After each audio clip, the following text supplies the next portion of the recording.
Kandidatja e Partisë Socialiste për kryetare në Bashkinë e Vlorës Brunilda Mersini zhvilloi një takim me banorët e rajonit 1 në zonën historike të qytetit. Ajo u shoqërua nga bashkëkryetari i Partisë Socialiste për Vlorën Klevis Kaso. Në fjalën e tij Kaso vlerësoi kandidaturën e Mersinit si një vlerë të shtuar në këtë garë, duke theksuar njohuritë e saj të thella mbi problematikat e territorit dhe qasjen konkrete që ajo ka për zgjidhjen e tyre.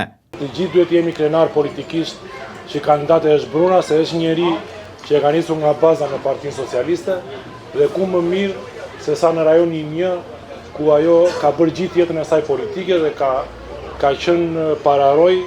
Gjatë bashkëbisedimit me qytetarët, kandidatja Mersini shpalosi disa prej prioriteteve të programit të saj për zonën, me fokus tek administrimi situatave emergjente dhe parandalimi përmbytjeve që prej vitesh përsëriten në këtë pjesë të qytetit.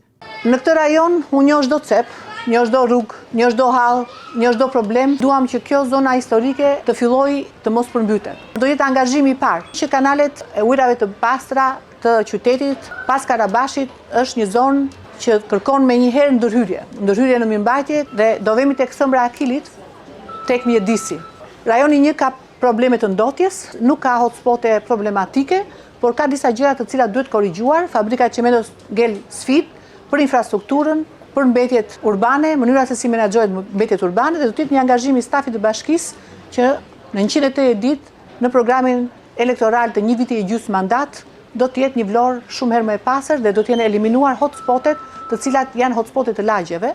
Ato që i mungojnë rajonit 1 deri diku infrastruktura e mbetjeve, pra ato koshat, kazanat, të cilat edhe në mirëmbajtje aty ku janë duhet të korrigjojmë, pra janë gjëra të përditshme.